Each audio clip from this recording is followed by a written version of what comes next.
नमस्कार.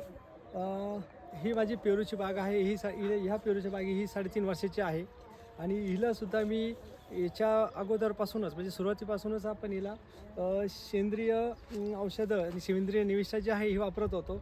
जीवामृत झालं, शेण स्लरी झालं, वेस्ट डिकम्पोजर जे आहे याचं मी ड्रिचिंग याला करत होतो. तसं आता याच्यावरती मिलीबगचा आणि फळमाशीचा प्रादुर्भाव होत असायचा, तर त्याच्यावरती आपण याच्यावरती दशपर्णी अर्काचं याला 8 दिवसाच्या अंतराने फवारणी होत होती.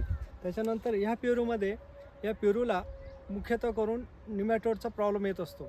तर ह्याच्या निमॅटोड म्हणजे ज्या मुळावरच्या गाठी आहे, ह्या निमॅटोडच्या गाठी घालण्यासाठी पॅसिलोमायसिस ह्या बुरशीचा आपण याला 15 दिवसाच्या अंतराने वारंवार त्याचा प्रयोग करत होतो. ह्याच्यावरती आपण ड्रिचिंग करत होतो. याच्यामुळं ही आज जी बाग दिसते ही सक्षम झालेली आहे. याच्यामध्ये कुठल्याही प्रकारची मुळावरती निमॅटोडच्या गाठी नाही आहेत आणि याच्यावरती आपण बघू शकता कुठेही तुम्हाला मिलीबग किंवा कोणत्याही प्रकारची कीड याच्यावरती तुम्हाला दिसत नाही आहे. तसंच ट्रायकोसुडोमोनास बॅसिलस याची जी फवारणी आहे ही फवारणी मी वारंवार घेत असलो, त्याच्यामुळे याच्यावरती कुठेही आपल्याला अँथ्रॅकनोज किंवा करपा जो आहे हे कुठे दिसत नाही आहे. आणि ह्या पद्धतीनं अशा प्रकारची फुलं जी आता लागलेली आहे तर ही सुद्धा अशी एकदम सक्षम आणि चांगल्या प्रकारची आहेत.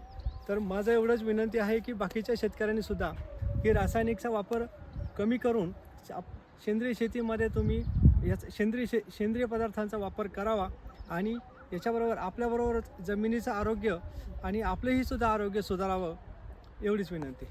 नमस्कार.